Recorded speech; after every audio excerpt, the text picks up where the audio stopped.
ہے تو کچھ وقت اگر حضرات کا زیادہ لے لیا جائے تو وہ قابل برداشت ہوگا۔ تو آج چونکہ سیدنا علی المرتضیٰ رضی اللہ تعالی عنہ کا ذکر خیر کیا جائے گا، جو کہ رمضان المبارک میں اکثر جمعہ کے خطابات میں اکثر مقامات پر نہیں کیا جا سکتا، اس لیے کہ خود 21ویں تاریخ کو جمعہ تو کبھی کبھی آتا ہے، اور 21ویں تاریخ جمعہ سے یا پہلے گزر جاتی ہے یا جمعہ کے بعد آتی ہے، تو ان دنوں اعتکاف کا ذکر اگر 21ویں جمعہ سے بعد آئے، کیا جمعہ کے بعد یعنی 21ویں سے پہلے کوئی جمعہ ہو، تو اعتکاف کے لیے آمادہ کرنے پر خطاب کیا جاتا ہے، لیلۃ القدر کا خطاب کر دیا جاتا ہے۔ بعض مرتبہ یہ تو میں نہیں کہتا کہ مولانا لوگوں کے مسائل ہوتے ہیں، تاہم زکوٰۃ فطرانہ وغیرہ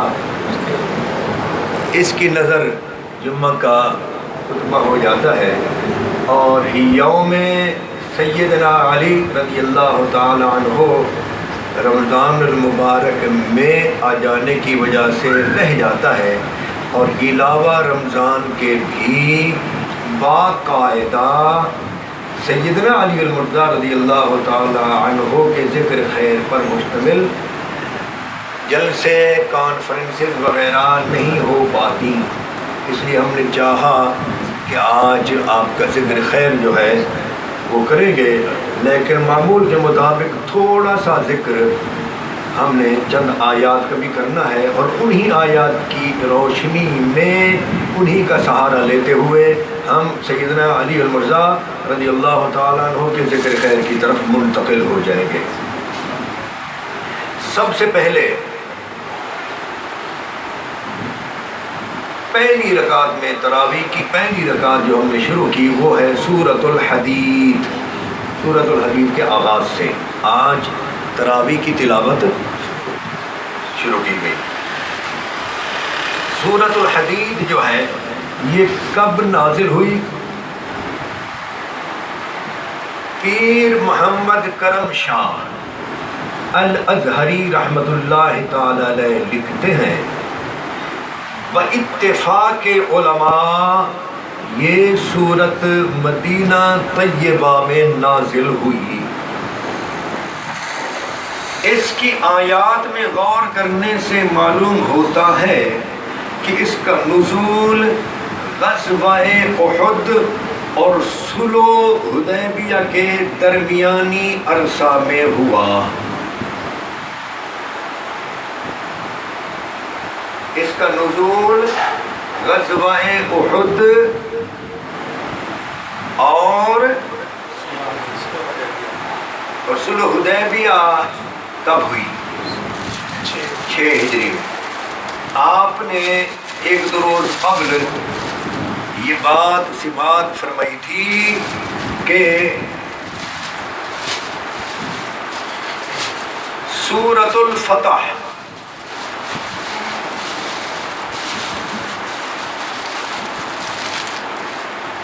پیر کرم شاہ صاحب نے کے حوالے سے ہم نے بات کی تھی، سورۃ الفتح جو ہے وہ حدیبیہ کے واقعات کے فوراً بعد ابھی حضور صلح کر کے قریش مکہ کے ساتھ اٹھ رہے تھے، کچھ لوگ تیاری میں تھے اور حضور اپنی ڈاچی پر سوار ہو گئے تھے، تو جو ہی اونٹنی نے چلنا شروع کیا تو فوراً سورۃ الفتح نازل ہوئی۔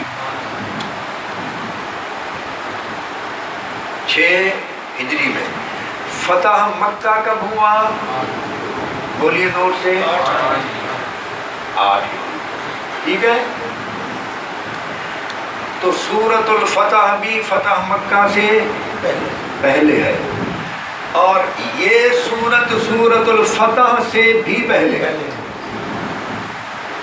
لیکن اس کی بعض آیات جو ہیں وہ مکی ہیں، اکثر آیات مدنی ہیں، اور بعض آیات جو ہیں وہ بہت تاخیر سے بھی ہو سکتی ہیں، اگرچہ پیر محمد کرم شاہ لدری رحمۃ اللہ تعالی علیہ کی تحقیق یہ ہے کہ یہ حدیبیہ اور احد اور صلح حدیبیہ کے، احد پہلے ہے یا حدیبیہ؟ احد پہلے، تو لا محالہ یہ احد اور حدیبیہ تک، اس لحاظ سے یہ سورۃ الفتح سے بھی پہلے۔ اب میں کہنا کیا چاہتا ہوں؟ کہنا یہ چاہتا ہوں کہ ایک گڑبڑ مچا رکھی ہے شیعوں نے کہ وہ تمام کے تمام 2 4 5 صحابہ کو چھوڑ کر سارے کے سارے صحابہ کرام کو مرتد، غدار، منافق وغیرہ کہہ دیتے۔ آپ سب استغفر اللہ پڑھ لیں، اچھی بات ہے، معاذ اللہ، بالکل صحیح بات ہے، یہ ان کی زیادتی ہے۔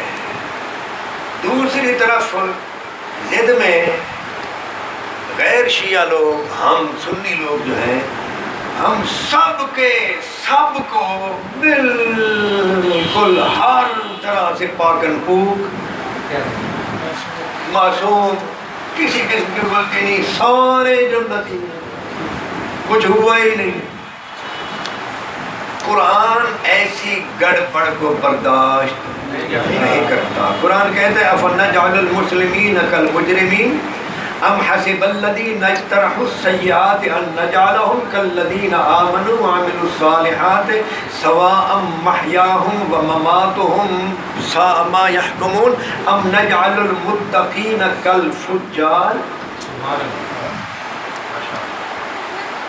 ام نجعل الذین آمنوا وعملوا الصالحات کالمفسدین فی الارض ام نجعل المتقین کالفجار، ہم بنا دیں گے ان لوگوں کو جو ایمان لائے اور عمل صالح کیا ان لوگوں کی طرح جنہوں نے زمین میں فساد پھیلایا، کیا ہم متقین کو فجار کی طرح کر دیں گے؟ ایسا ہرگز نہیں۔ ان 2 صورتوں کے زمانہ نزول سے میں آپ کو سمجھانا کیا چاہتا ہوں، یہ بات سمجھانا چاہتا ہوں کہ سورۃ الفتح میں ہے لَقَدْ رَضِيَ اللَّهُ عَنِ الْمُؤْمِنِينَ إِذْ يُبَايِعُونَكَ تَحْتَ الشَّجَرَةِ، اللہ تعالیٰ راضی ہو چکا مومنین سے جب وہ درخت بیعت کر رہے۔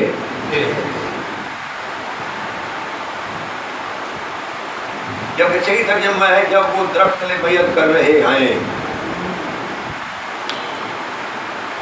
راضی ہو چکا کے لیے ماضی ہے، بیعت کے لیے مضارع کو رکھا ہے، اور مضارع میں حال یا مستقبل ہوتا ہے، تھا۔ حال یہ ہے کہ بیعت کر رہے ہیں، اب یہ تو نہیں کہ بیعت کریں گے۔ تو اس پر مفسرین نے نقطہ لکھا ہے کہ بیعت کر رہے ہیں کا جو منظر ہے اللہ تعالیٰ اسے ماضی کی نظر نہیں کرنا چاہتا، ہمیشہ حال۔ اسی طرح سورۃ الفتح میں ایک آیت ہے وَأَلْزَمَهُمْ كَلِمَةَ التَّقْوَىٰ، اللہ تعالیٰ نے ان کے لیے تقویٰ کے کلمہ کو لازم کر لیا۔ ایک آیت ہے سورۃ الفتح میں محمد الرسول اللہ والذین معه اشداء علی الکفار رحماء بینہم۔ رحماء کا معنی کیا ہے؟ آپس، رحماء بینہم آپس میں رحم کرنے والے، محبت کرنے والے۔ اشداء علی الکفار کو ملا کر اس کا معنی کرے نا، کافروں پر سخت، آپس میں جب آپس میں جو 2 آپس میں نرم ہوں وہ لڑا کرتے ہیں، جو لوگ، جو فریق، جو لوگ ایسے حال میں کہ وہ ایک دوسرے پر رحیم بھی ہوں، پھر لڑے اور قتل کرے ایک دوسرے کو، تو کیا یہ رحیم ہونا اور قتل کرنا یہ جمع ہو سکتا ہے؟ تو کچھ لوگ کہتے ہیں کوئی وہ تو سب آپس میں رحم دل تھے اور یہ تھے اور وہ تھے، اور لڑائی وہ لے لیتے ہیں جو یمن کے علاوہ سیدنا علی مردہ رضی اللہ تعالیٰ عنہ کے ساتھ لوگوں نے لڑی، اس لڑائی کو اس میں لے آتے ہیں۔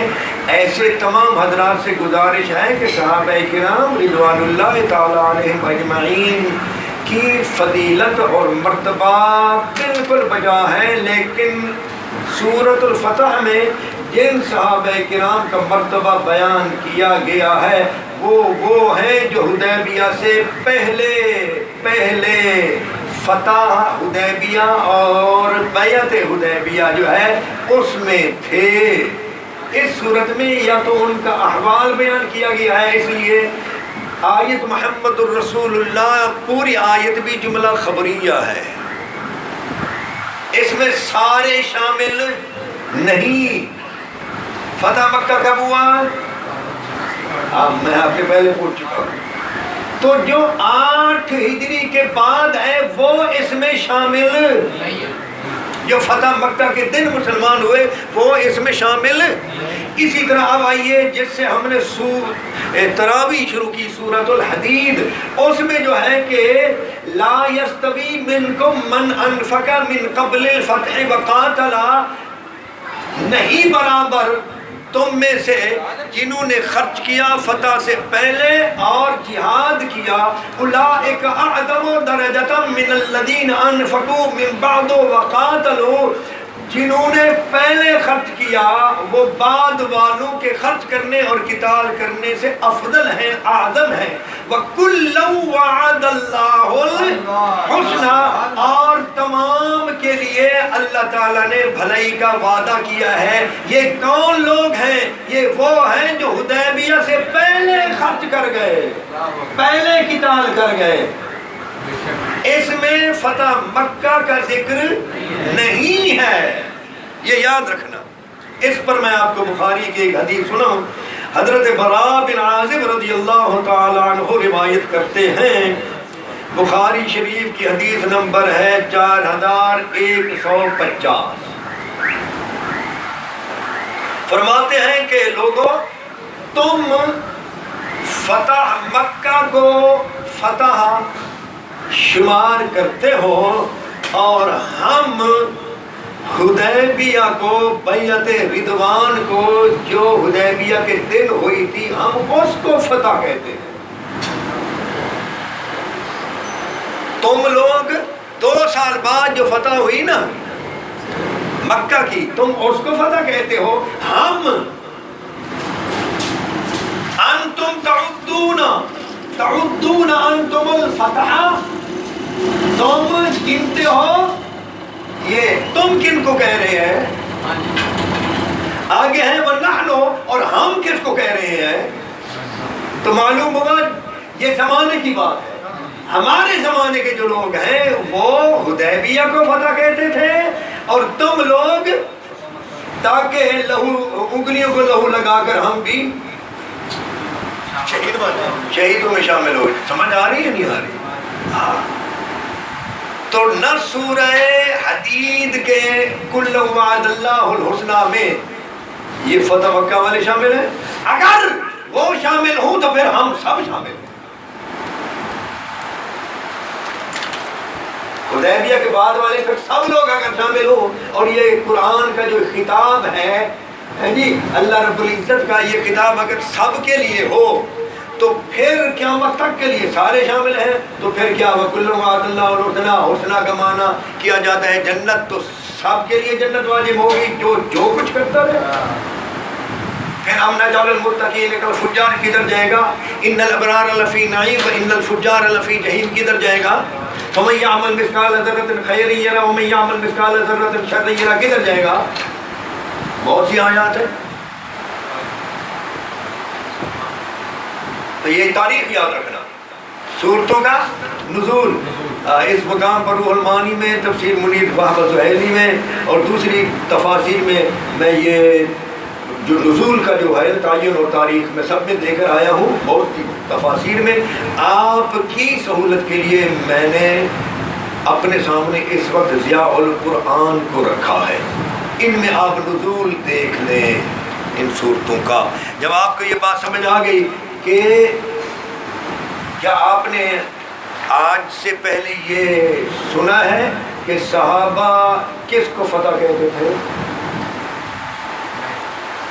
بخاری میں ہے، ان کے نزدیک حدیبیہ کی فتح، اور میں آپ کو کئی بار عرض کر چکا ہوں کئی بار کہ جب غلط یک طرفہ شرائط کفار قریش مکہ کی میرے آقا نے قبول کر کے سلو کر لی تھی، تو ہر طرف یہ بات پہنچ چکی تھی۔ اتنا عرصہ ایک جگہ پر بیٹھ کر گویا دھرنا دے کر انتظار کیا تو اس کی خبر تو ہر جگہ پہنچ جاتی، پھیل گئی، تو لوگوں نے حضور کے بارے میں یہ مشہور کر رکھا تھا یہ سفاک ہے، معاذ اللہ معاذ، یہ خون بہانے والا ہے، اور یہ مجنون ہے، یہ دیوانہ ہے، یہ ہے، وہ ہے، فلاں ہے، الزام تھے حضور پر، شاعر ہے، کاہن ہے، فلاں ہے۔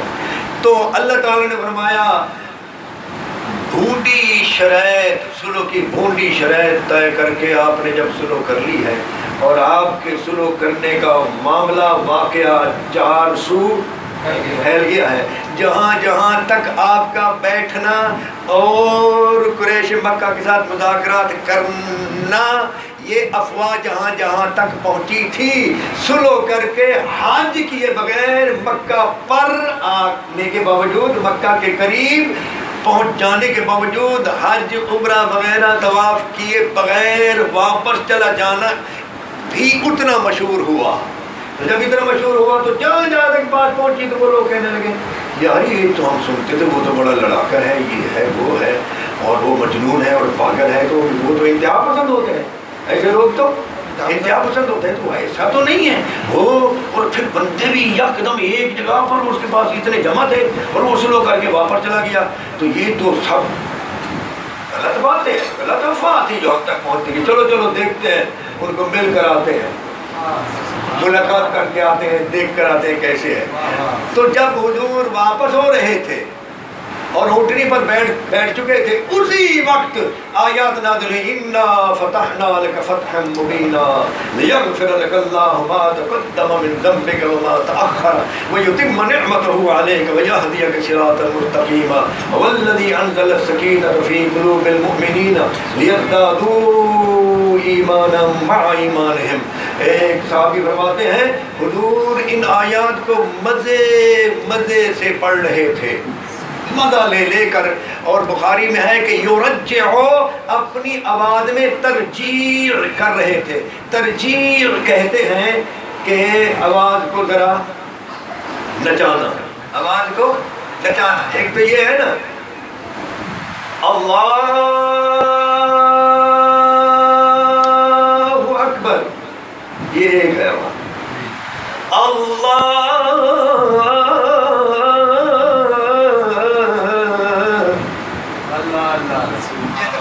یہ ہے ترجیح۔ رب العالمین، یہ ترجیح رب العالمین،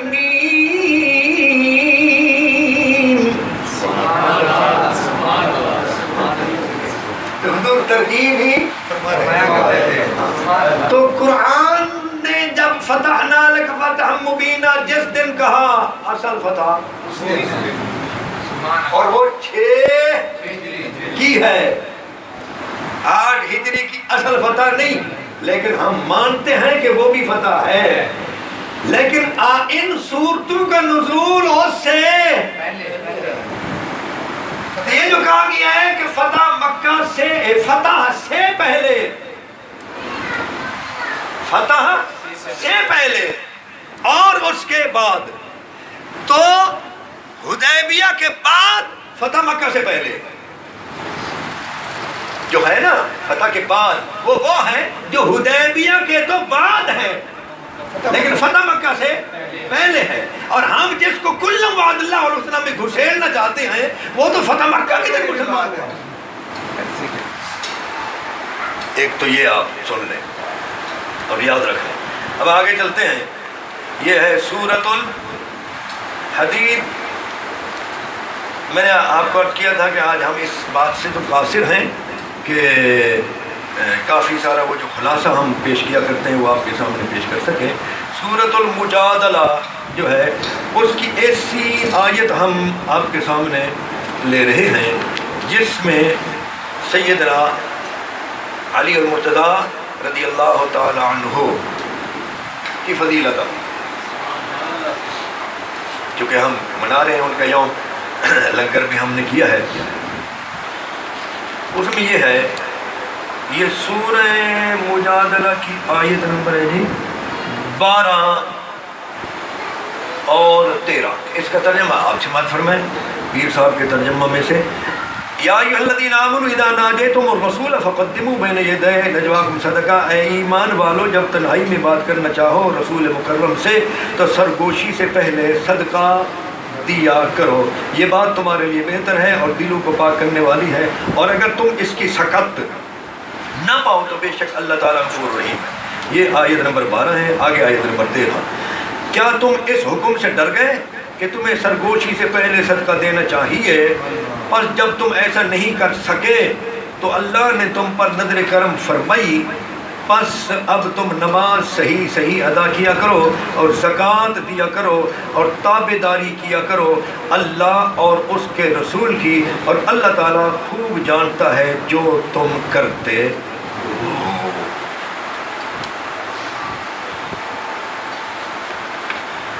اس میں آپ کنز الایمان پر حاشیہ ہے نا، صدر الافاضل کنز الایمان اعلی حضرت امام احمد رضا حنفی رحمۃ اللہ تعالی علیہ کا جو ترجمہ قرآن ہے اس پر جو حاشیہ ہے صدر الافاضل سید محمد نعیم الدین مراد آبادی رحمۃ اللہ تعالی علیہ کا، پیر کرم شاہ صاحب نے ان کا یہاں حوالہ دیا ہے، تو آپ اس میں آپ پڑھ لینا کہ وہ فرماتے ہیں کہ سید عالم صلی اللہ علیہ وسلم کی بارگاہ میں جب اغنیا نے عرض و معروض کا سلسلہ دراز کیا اور نوبت یہاں تک پہنچ گئی کہ فقراء کو اپنی عرض پیش کرنے کا موقع کب ملنے لگا، یعنی جب یہ حکم ہوا کہ سرگوشی کرنے سے پہلے کچھ تو فقراء اور جو پہلے آ کر سرگوشی کیا کرتے تھے ان میں سے مخلصین سے زیادہ کچھ ایسے لوگ ہوتے تھے منافقین جو یہ دکھلانا چاہتے تھے میں بھی ہوں،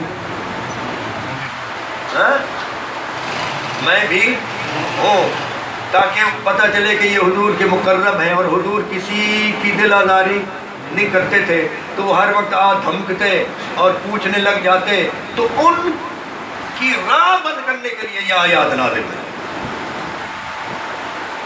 تو وہ پھر کیوں، منافق تو ہوتا ہی مفاد کا بندہ، تو وہ کیوں خرچ کر کے کریں گے سرگوشی، تو وہ رک گئے. مخلص فقراء جو ہیں ان کے پاس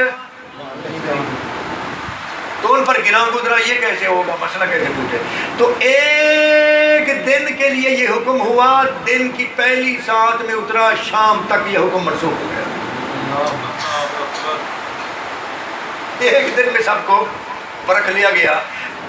اور منسوخی کے لیے اگلی آیت کون کون سی آیت بتلائی تھی میں نے؟ 12 اور 13. 12 میں حکم آیا، 13 سے اب وہ پڑھی جاتی ہے لیکن اس پر لیکن وہ ایک دن کیا ہوتا ہے جی، اور ایک ہی دن میں جو یہ سب کچھ ہوا. تو اس پر صدر الافاضل رحمۃ اللہ تعالیٰ لکھتے ہیں کہ نوبت یہاں تک پہنچ گئی کہ فقراء کو اپنی عرض پیش کرنے کا موقع کب ملنے لگا، تو عرض پیش کرنے والوں کو عرض پیش کرنے سے پہلے صدقہ پیش کرنے کا حکم دیا گیا، اور اس حکم پر حضرت علی مرتضیٰ رضی اللہ عنہ نے عمل کیا. 1 دینار صدقہ کر کے 10 مسائل دریافت کی ہے. عرض کیا یا رسول اللہ صلی اللہ علیہ وسلم وفا کیا ہے؟ فرمایا توحید اور توحید کی شہادت دینا. عرض کیا فساد کیا ہے؟ فرمایا کفر و شرک. عرض کیا حق کیا ہے؟ فرمایا اسلام قرآن اور ولایت جب تجھے ملے. عرض کیا ہیلا یعنی تدبیر کیا ہے؟ فرمایا ترک ہیلا. عرض کیا مجھ پر کیا لازم ہے؟ فرمایا اللہ اور اس کے رسول کی اطاعت. عرض کیا اللہ تعالیٰ سے کیسے دعا مانگوں؟ فرمایا صدق و یقین کے ساتھ. عرض کیا مانگوں؟ فرمایا عافیت، ایک روایت میں ہے عاقبت. عرض کیا اپنی نجات کے لیے کیا کروں؟ فرمایا حلال کھا اور سچ بول. عرض کیا سرور کیا ہے؟ فرمایا جنت. عرض کیا راحت کیا ہے؟ فرمایا اللہ کا دیدار. 10 باتیں ہیں. کتنی ہیں؟ اس لیے جب حضرت علی مرتضیٰ رضی اللہ یہ سنیں جی الفاظ ان کے صدر الفاظ، جب حضرت علی مرتضیٰ رضی اللہ تعالیٰ عنہ ان سوالوں سے فارغ ہو گئے تو یہ حکم منسوخ ہو گیا اور رخصت نازل ہوئی. اور سوائے حضرت علی مرتضیٰ کے اور کسی کو اس پر عمل کرنے کا وقت نہیں ملا، وقت موقع ہی نہیں ملا. سبحان اللہ. اب اس سے اگلی جو صورت ہے اس کا ایک مقام میں پیش کر کے پھر ہم اس اولیت کی طرف آئیں گے اور موضوع چلائیں گے. وہ یہ ہے سورۃ الحشر. اگر کچھ کھولنا چاہیں حضرات تو وہ کھول لیں.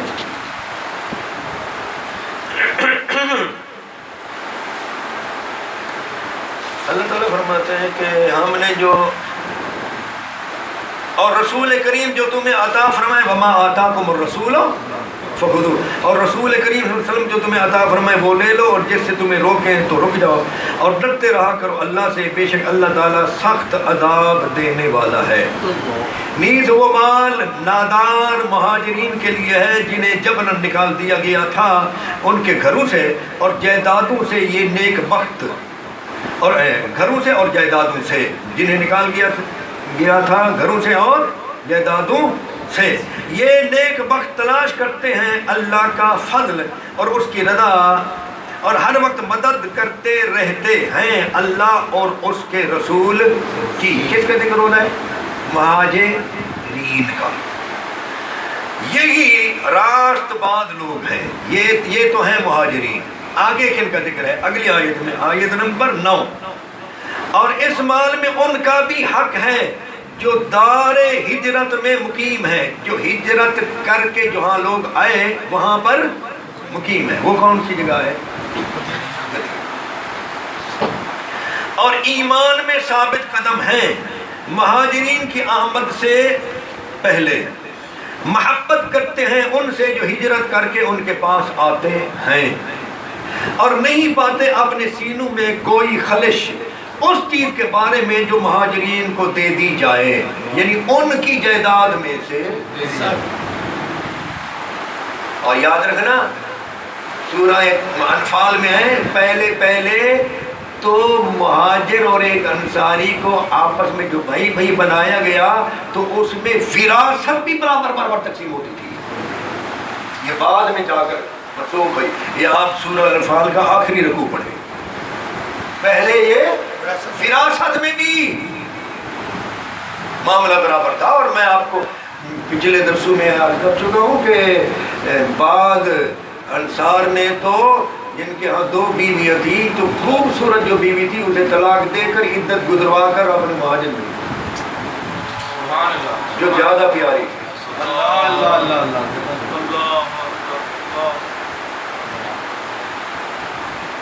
ہے دنیا میں کوئی ایسی مثال؟ کوئی نہیں.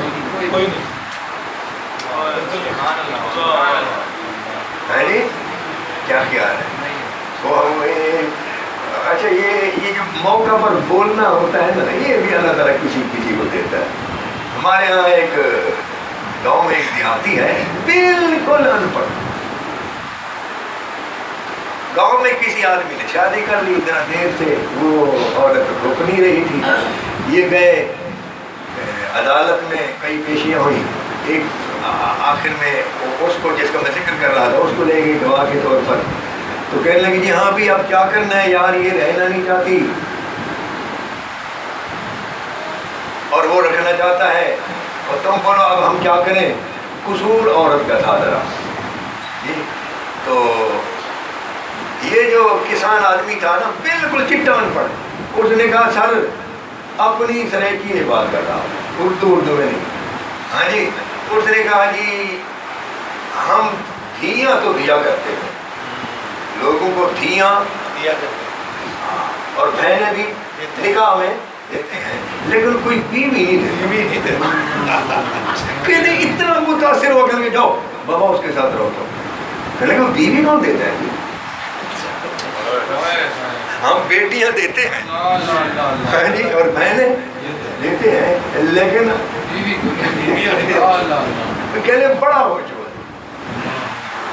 تو یہاں انصار نے تو دو میں سے جو زیادہ پیاری تھی اس کو غور کر کے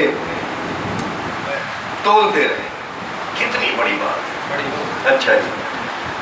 اور نہیں پاتے اپنے سینوں میں کوئی خلش اس چیز کے بارے میں جو مہاجرین کو دے دی جائے، اور ترجیح دیتے ہیں نہیں ترجیح دیتے ہیں انہیں اپنے آپ پر، اگرچہ خود انہیں اس چیز کی شدید حاجت ہو.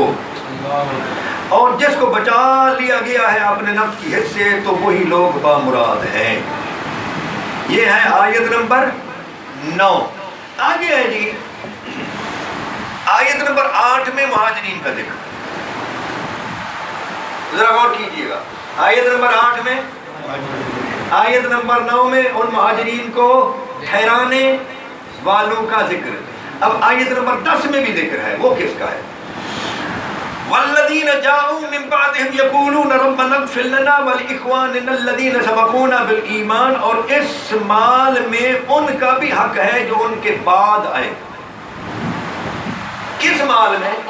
یہ جو مال غنیمت وغیرہ آیا اس کا پیچھے ذکر ہے نا.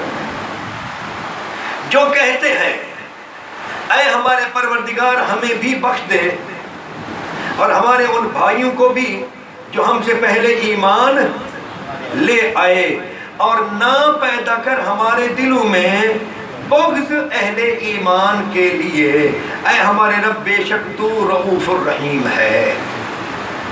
تو یہ لوگ کون ہیں؟ یہ وہ لوگ ہیں جو مہاجرین اور انصار کے فوراً بعد آئے مسلمان ہوئے، دائرہ اسلام میں داخل ہوئے. یہ وہ لوگ ہیں. اور قیامت تک جو لوگ اس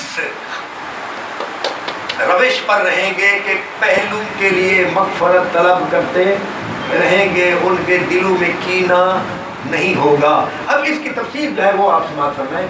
ابن عمر سے اور ابن عباس سے رضی اللہ تعالی عنہم، ان حضرات کی تفسیر ہے کہ ان کے ہاں ایک شخص آیا جو بعض صحابہ کرام کو برا کہہ رہا تھا. ذرا اور سے سنیے، یہ آیت نمبر 10 میں آپ کو سمجھا رہا ہوں. ایک شخص آیا، الگ الگ واقعہ ہے ابن عمر اور ابن جو صحابہ کرام کو برا کہہ رہا تھا. ان حضرات نے، الگ الگ شخص ہیں تو میں نے ان کو ملا کر بیان کر رہا ہوں. ان حضرات نے کہا کیا تو مہاجرین میں سے ہے؟ اس نے کہا نہیں.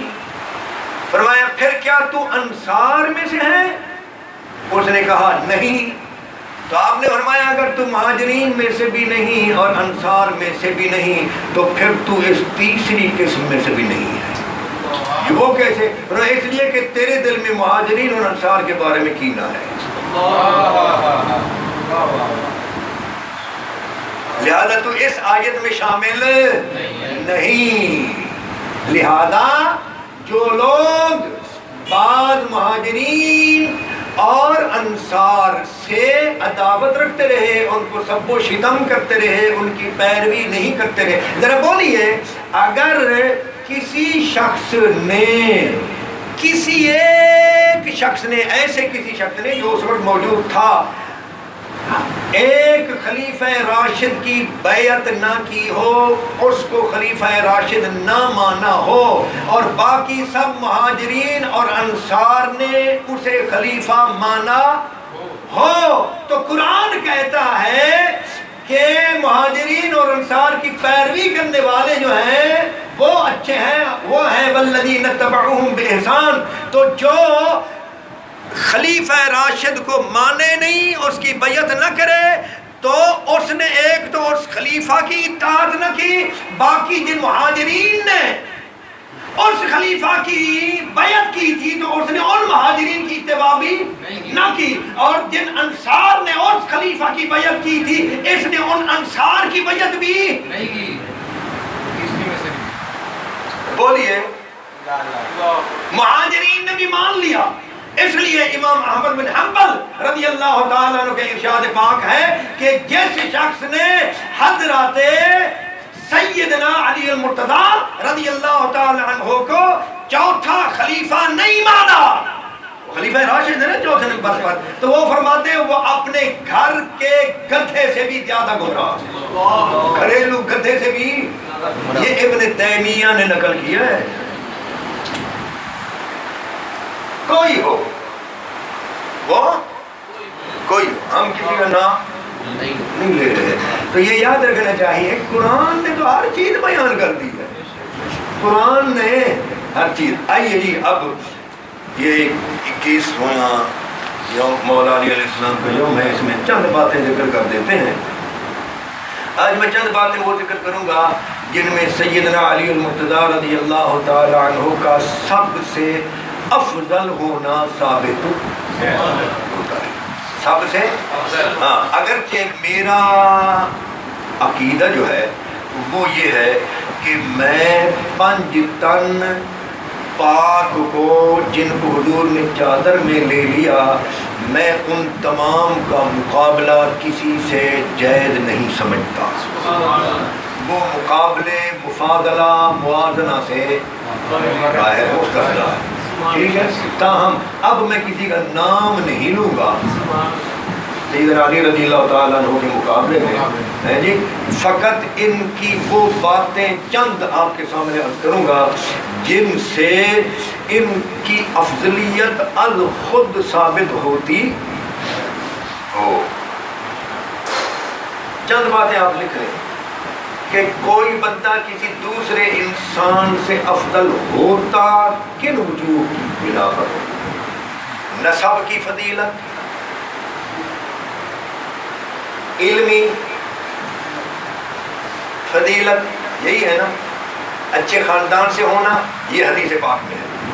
خیارہم فی الجاہلیت خیارہم فی الاسلام اذا فقہوا، جو جاہلیت میں اچھے تھے وہ اسلام میں بھی اچھے ہوں گے بشرطے کہ وہ فقہ حاصل کریں، علم دین حاصل کریں۔ اچھا، اور نسب کی فضیلت وہ حدیث جبریل میں، حدیث جبریل ایک تو وہ ہے نا بخاری مسلم میں، ایک وہ ہے کہ جبریل امین علیہ السلام نے کہا میں نے مشرقوں اور مغربوں کو الٹ پلٹ کر کے دیکھا تو سید العالمین محمد رسول اللہ صلی اللہ علیہ وسلم سے افضل کسی شخص کو نہیں دیکھا، اور مشرقوں اور مغربوں کو الٹ پلٹ کر کے دیکھا اور بنو ہاشم کے خاندان سے افضل کسی۔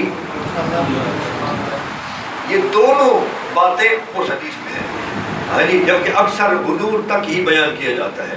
تو اب نسبی فضیلت، علمی فضیلت، اور پھر اس کو تربیت کرنے والا کوئی اچھا مل جائے، یہی ہے نا۔ ہاں، اور پھر یہ دیکھا جاتا ہے جی وہ، اب ہم دنیاوی طور پر بھی دیکھیں، دنیاوی دین میں تو دنیاوی برتری کا قطعاً ذکر ہی ایک لحاظ سے ہے، ایک لحاظ سے ہے کہ جب غریب اور امیر عبادات میں برابر چل رہے ہو، وہ جو امیر ہے نا وہ غریب سے عبادات کی ادائیگی میں جتنی بھی عبادات ہیں پیچھے نہ ہو، اور پھر وہ خرچ بھی کر رہا ہو جو کہ غریب کے پاس نہیں، تو امیر افضل ہو جاتا ہے، تو امیر یہ یاد رکھ، یہ حدیث پاک ہے۔ ورنہ فقط دنیا دار ہونا یہ برتری کی دلیل نہیں ہے، بہتری اور برتری کی دلیل نہیں ہے۔ اچھی تربیت والا مل جائے، تو میں چوتھی بات کر رہا تھا کہ اچانک ہم کہتے ہیں دنیاوی لحاظ سے یار وہ تھے تو سارے برابر ہی، لیکن اس کا نا اس کی اولاد بھی ایسے لہر نکلی ہے. یہ دنیاوی برتری کی ہم بات کرتے ہیں کہ وہ اپنی اولاد کی وجہ سے تو وہ سب سے، تو کوئی بھی آپ پھر شجاعت، پھر شجاعت، پھر علم کے لیے، علم کے ساتھ ساتھ پھر فطانت توئے کے ساتھ حاضر جوابی مشکل امور کو حل کرنے کی صلاحیت اور ملکہ مہارت، یہ پھر الگ ہے. ایک ہی سکول آف تھاٹ سے فارغ شدہ، ایک ہی سکول آف تھاٹ رکھتے ہوں دو بندے، ایک ہی جگہ سے پڑھے ہوں اور برابر پڑھے ہوں، نمبر بھی برابر لیے ہوں، بعد میں کسی نے کورس سے ہٹ کر مطالعہ کیا اور پھر عملی زندگی میں جب آیا تو مشکل امور کو حل کرنے میں وہ دوسروں سے، یہ ہوتا ہے یا نہیں ہوتا؟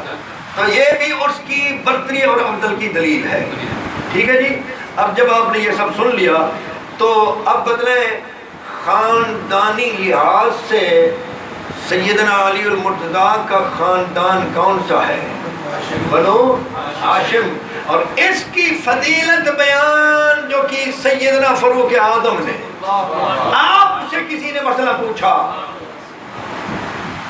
آپ نے فرمایا یہ دیوار کے ساتھ ٹیک لگا کر جو صاحب بیٹھے ہیں ان سے پوچھ لو، اور وہ تھے سیدنا مولا علی. اس نے دیکھا اس سے انداز سے، اس نے بولنے کے انداز سے اس نے حکارت ظاہر کی، ورنہ تو آگا وہ اس کے انداز کو آپ نے دیکھا تو گریبان سے پکڑ لیا اور آپ نے فرمایا تم جانتا بھی ہے کہ یہ ہے کون؟ تو کیا تعارف کرایا؟ فرمایا یہ جانتا ہے یہ قبر والے کون ہیں، یہ روضہ والے کون ہیں. فرمایا یہ تو دیکھ میری بات سن، تو جس کے بارے میں کہتے ہیں یہ روضہ والے جو ہیں یہ ہے محمد بن عبداللہ بن عبد المطلب، اور یہ ہے علی بن ابی طالب بن عبد المطلب.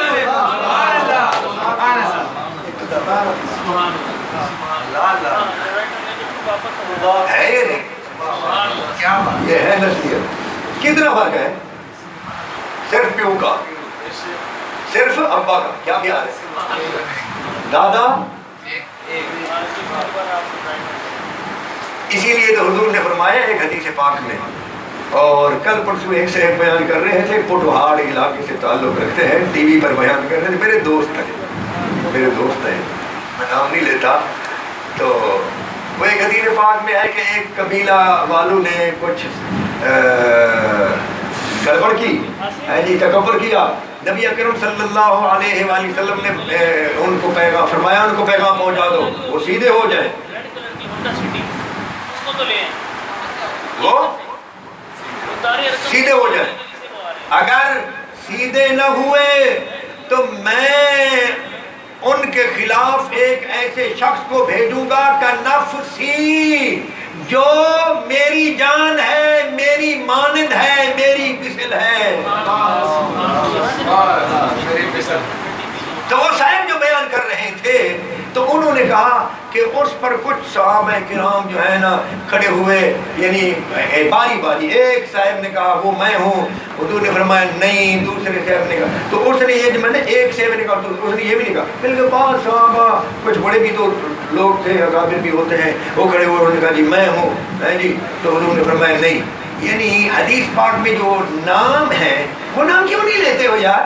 یہ حضور نے منع کیا ہے، اس میں کیا خرابی آتی ہے؟ نام اس لیے نہیں لیا جاتا کہ ہم لوگوں نے اب خود جو عقائد گھڑ لیے ہیں، اب خود جو ایک نظریہ، موقف اور تصور بنا لیا ہے، نام لینے سے اب ہمارے اس تخیل کو دھچکا لگتا ہے. جو ذہن میں ہم نے بنا رکھا ہے اس کے منہدم ہونے کا خدشہ ہے. اور وہ کیا ہے؟ اس پر جب حضور نے یہ بیان کیا، سیدنا ابو بکر، چونکہ حضور نے فرمایا وہ میری مثل ہے، وہ میری جان ہے. تو یہ بہت بڑا جملہ ہے. سیدنا ابوبکر صدیق رضی اللہ تعالیٰ عنہ نے عرض کیا یا رسول اللہ کیا وہ میں ہوں؟ فرمایا نہیں. یہ کیوں نہیں کہتے ہو تم؟ یہ کہاں ہے قرآن و حدیث میں کہ نام نہ لیا کرو؟ یہ تقریب ہے, یہ پھڈے بازی ہے, یہ چھپانے کی وجہ سے جھگڑے ہوتے ہیں. جب کوئی آدمی پوری حدیث بیان کرتا ہے تو لوگ کھڑے ہو جاتے ہیں, تم کیا کہتے ہو؟ تم ان کو فضیلت دے رہے ہو ان پر. آپ سمجھ رہے ہیں؟ جس نے بیان نہیں کیا پھڈے باز وہ ہے. ہاں بڑے عقل مند آ گئے ہو. کلم الناس علی قدر عقولہم, لوگوں کی عقلوں کے مطابق ان کے سامنے گفتگو کیا کرو. یہ فقط بے وقوفوں کے لیے نہیں آئی ہے کلم الناس علی قدر عقولہم, اس لیے بھی آیا ہے کہ جتنا بلند سطح کے لوگ بیٹھے ہوں ان کے لیے بھی ان کی. کیا آپ کو بھی یہ میری بات سمجھ نہیں آ رہی؟ ٹی وی پر بیٹھ کر بڑے مولانا, اور لکھا ہوا ہے اوپر لکھا ہوا تھا ایسا ایسی شان مرتضوی, فیس بک پر لکھا ہوا تھا. تم سنو کہ اس سے پہلے نہیں سنی ہوگی. مبالغہ کرتے نہیں ہیں لوگ. اوپر لکھا ہوا تھا. میں نے جب سنا یہ حدیث تھی اس میں میں نے دیکھا تو جب وہ بیٹھ گئے حضور نے فرمایا تم تو فاروق اعظم کھڑے, یا رسول اللہ کیا وہ میں ہوں؟ فرمایا نہیں. تو پھر کون ہے؟ آقا نے فرمایا وہ ہے جو میری جوتی گانٹھ رہا. اور اس وقت مولا علی رضی اللہ تعالیٰ عنہ کی طرف حضور نے اپنی نالین مبارک کا کوئی ایک حصہ جو ہے نہ دیا تھا کہ اس کی مرمت کر دو. کیوں نہیں بیان ہے جی؟ بات کہاں سے چلی؟ بات یہ چلی کہ ادھر نسب ہے, نسب میں اتنا قربت کہ حضور نے فرمایا میری ماں کیا ہے, اور اتنا نسب کہ سورۃ البرات کے لیے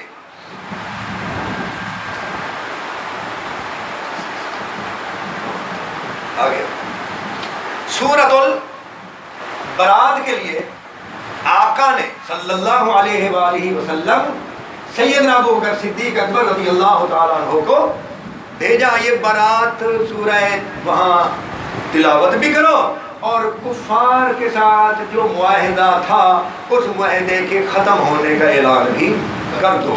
جب حضور بھیج بیٹھے پیچھے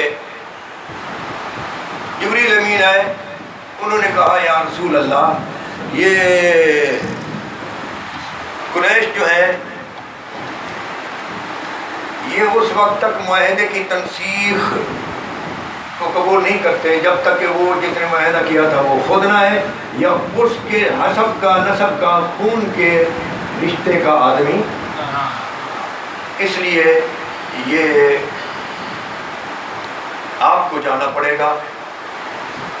یا پھر آقا نے فرمایا علی یہ ضروری ہے کہ یا تو میں جاؤں گا لا یؤدی عنی الا انا ورجل منی, یا وہ جو مجھ سے ہوگا, یا میں جاؤں گا یا پھر اس شخص کا جانا ضروری ہے جو مجھ سے ہو.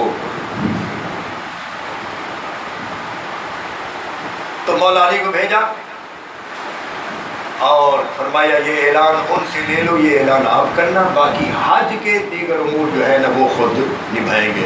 تو بولیے کچھ لوگ کہتے ہیں جی نسب وسب کچھ بھی نہیں اور تقوی پر وہ ہے, مدار کس پر ہے؟ تقوی پر ہے. اور یہاں اور وہ اللہ کے قریب یا حضور کے قریب وہ ہے جو زیادہ متقی ہے. تو یہاں تقوی کی کون سی کمی ہے؟ جی یہ بھی بیان کر دیا کرو نا, تو ترکڑی کے دونوں ترازو لیا کرو. ابھی میں نے کیا کہا تھا, نسب میں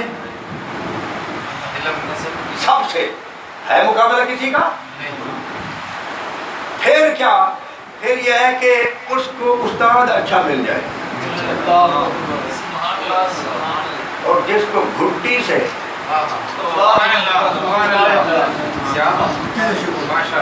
گھٹی کے وقت سے مربی مل جائے, معلم مل جائے, مرشد مل جائے, اس لیے تو پہلا سیرت نگار امام محمد بن اسحاق بن یسار رضی اللہ تعالیٰ عنہ، انہوں نے اپنی سیرت ابن اسحاق، جس کو پڑھا کر سیرت ابن ہشام بنائی گئی ہے جی، یہ اس کی اصل زمین جو ہے وہ ابن اسحاق کی سیرت ہے۔ اس میں وہ لکھتے ہیں کہ سیدنا علی رضی اللہ تعالیٰ عنہ پر انعامات الہیہ میں سے سب سے بڑا انعام وہ ہے جس انعام پر باقی انعام کا درمدار ہے کہ انہیں بچپن سے ہی آغوش نبوت مل گئی، بچپن سے ہی۔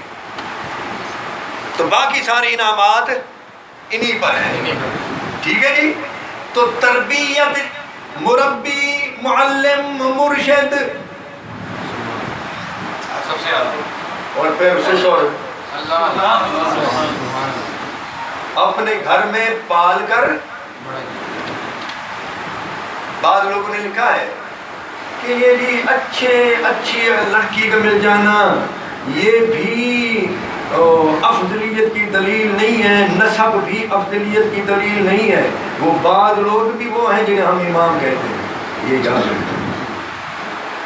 ہے جی۔ آئے بھائی کیا کہتے ہو؟ اگر یہ نہیں ہے دلیل تو ادھر ذوالنورین بھی نہ کہا کرو، ایسا نہ کرو۔ یہ دلیل ہے، یہ دلیل ہے۔ اگر نہ ہوتی،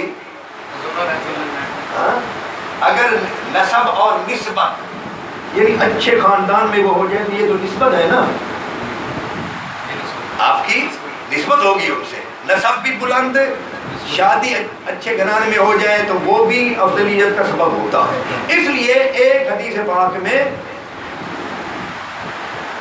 فاروق اعظم رضی اللہ تعالیٰ عنہ اور ابن عمر، اور ایک حدیث پاک میں سعد بن ابی وقاص، یہ تین حدیثیں ہیں، ان سب نے کہا کہ سیدنا علی رضی اللہ تعالیٰ عنہ کے عقد میں جو آقا کی بیٹی سیدہ فاطمہ آئی، ان کی یہ وہ فضیلت ہے کہ اس فضیلت پر ہم رش کرتے ہیں اگر اس فضیلت کے مقابلے میں ہمیں وہ چیزیں مل جائیں جن پر سورج طلوع ہوتا ہے تو تب بھی کم ہے، یہ ایسی فضیلت ہے۔ اچھا پھر میں نے کیا کہا تھا؟ علم میں سب سے جو افضل، علم میں سب سے جو پڑھ کر ہو تو افضل بھی وہی۔ حضور نے نکاح کیا، سیدہ اداس ہو گئی، یہ کس کے ساتھ نکاح کر دیا؟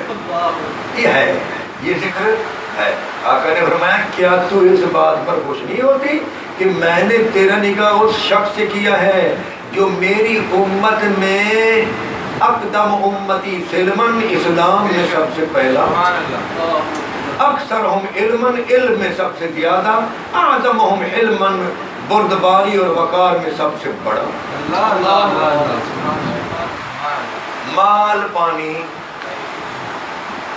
پانی کا ذکر نہیں کیا، جائیداد کا ذکر نہیں، علم کا اور اسلام میں اولیت، اور اولیت تو ہر جگہ ان کو حاصل ہے، اولیت تو ان کو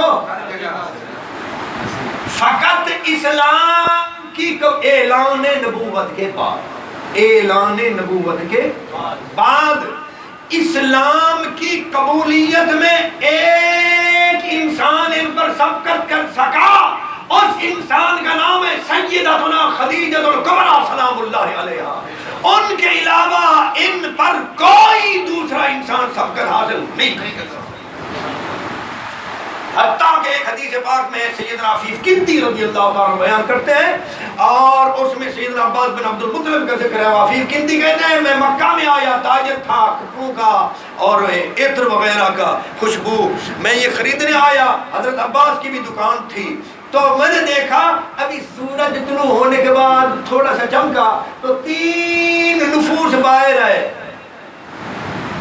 ایک صاحب تھے، ان کے ساتھ ان کے پیچھے ایک خاتون تھی، ان کے پیچھے ایک بچہ تھا، وہ ہے اور کعبہ کی طرف رخ کر کے انہوں نے نماز شروع کر دی۔ میں نے کہا عباس امر عظیم، بڑی بات ہے، یہ کون ہے؟ تو انہوں نے کہا جی یہ جو جوان ہے یہ تو میرا بھتیجا ہے، یہ میرا بھتیجا محمد عبداللہ کا بیٹا، اور جو ان کے پیچھے خاتون ہے یہ میرے بھتیجے کی اور یہ بیوی ہے، اور یہ ان کے پیچھے جو سب سے چھوٹا بچہ ہے یہ بھی میرا بھتیجا ہے جی۔ تو میرا یہ بھتیجا جو ہے نا محمد صلی اللہ علیہ وآلہ وسلم، ان کا کہنا یہ ہے کہ ان کو ان کے رب نے حکم کیا ہے کہ وہ اس کی یوں عبادت کریں۔ عفیف کندی کہتے ہیں کاش اس وقت مجھے بات سمجھ آ جاتی اور میں اسلام قبول کر لیتا تو میں ان دو کے بعد تیسرا ہوتا۔ حضور کے علاوہ جو دو تھے نا ان دو کے ساتھ میں تیسرا ہوتا۔ تو معلوم ہوا ایک وقت ایسا تھا کہ حضور کے ساتھ فقط یہ دو تھے اور کوئی تیسرا نہیں تھا۔ یہ اولیت ہے، اور اگر یہ اولیت ہے تو اس سے معلوم ہوا اول مسلم بھی یہی، اول صحابی بھی یہی، اول شاگرد بھی یہی۔ سبحان اللہ، سبحان اللہ، سبحان اللہ۔ سمجھ آ رہی ہے؟ تو جو باتیں بلا تکلف سمجھ آئیں یا جن باتوں کا نص میں ذکر ہو، جن باتوں کا نص میں صراحتاً ذکر ہو، انہیں بیان کرنے سے کوئی کیوں کترا ہے؟ کون سا پہاڑ گرتا ہے؟ مثلا ایک میں بیان کر رہا تھا تو بڑے علماء تھے، ایک عالم وہاں ایسے بھی تھے جن کے مجھ پر احسانات ہیں، وہ بھی تھے۔ میں بیان کر رہا تھا تو میں نے کہا دیکھیے جی صحابی کے لحاظ سے سب سے بڑے، عمر کے لحاظ سے نہیں، ولادت کے لحاظ سے، صحابی کے لحاظ سے سب سے بڑے صحابی ہیں حضرت ہے، ان سے زیادہ صحبت کسی اور نہیں۔ اس قسم میں بات بیان کر رہا تھا تو اس میں میں نے کہا پھر شجاعت بیان کی، تو اس پر بھی وہ بعد میں میرے منہ سے جو ہے تھوڑے خفا ہوئے۔ اور ایک بات جو دوسری میں نے بیان کی وہ یہ تھی کہ دیکھیے شجاعت میں ان کے مقابلے کا کوئی، تو وہ یہ تھا، میں اب واقعے کا واقعہ ہے لیکن فضیلت کی فضیلت ہے۔ میں نے کہا غزوہ خندق میں جب ابن عبد فد نے للکارا، آپ جا کر پڑھنا جی، اب جا کر پڑھنا تاریخ الخلفاء میں دوسرے مقامات پر، اس نے للکارا، بعض روایات میں ہے کہ وہ تو خندق کو بھی کھود کر پھلانگ کر، خود ہی خندق کو پھلانگ کر ادھر آ گیا تھا اور کہہ رہا تھا آؤ ہے بھی مقابلے کے لیے۔ تو حضور فرماتے کون جائے گا؟ فاروق اعظم رضی اللہ تعالیٰ عنہ راوی ہیں، وہ فرماتے ہیں کہ صحابہ کرام ایسے ہو گئے کہ گویا کہ ان میں سانس نہیں، ذرا تصور کرو جی۔ پھر اس نے للکارا، آپ نے فرمایا کون جائے گا؟ اچھا پہلی مرتبہ بھی مولا علی نے کہا میں، اور باقی فاروق اعظم راوی کہتے صاحب۔ پھر دوسری مرتبہ مولا علی کہتے جی میں، باقی سب چپ۔ پھر تیسری مرتبہ سب چپ، مولا علی آپ کرتے ہیں جی میں۔ آپ نے فرمایا دیکھ لے ہر مرتبہ، ایک مرتبہ نہیں، ہر مرتبہ آپ نے دیکھ لے آگے ابن عبد سوچ لے۔ انہوں نے کہا جی میں دو بھلائیوں کے درمیان میں ہوں، مارا گیا تو شہید ہوں، مر گیا تو بہت فتنے کو ختم کرنے والا، بہت بڑے فتنے کو، اور کوئی بات نہیں، گھاٹا دونوں طرف نہیں۔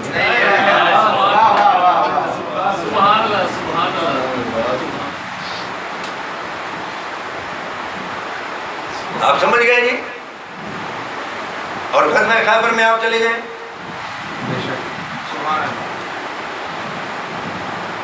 بیان نہیں کرنے دیا جائے گا جو لکھا ہوا ہے حدیث کی کتابوں میں، مسند احمد میں، مجمع الزوائد میں۔ ایک دن فاروق اعظم گئے، پہلے دن سیدنا ابو بکر،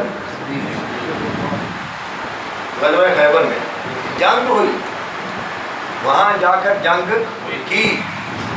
دوسرے دن فاروق اعظم گئے، جنگ ہوئی، مسلمان شہید بھی ہوئے، فتح نہ ہوئی۔ پھر حضور نے فرمایا آج ایک دن یہاں کھڑے ہو کر فرمایا کہ کل، دوسری حدیث پاک میں ہے کہ آج میں اس کو بھیجوں گا، یعنی پہلے دن بھی اعلان کیا، ان دو کے بعد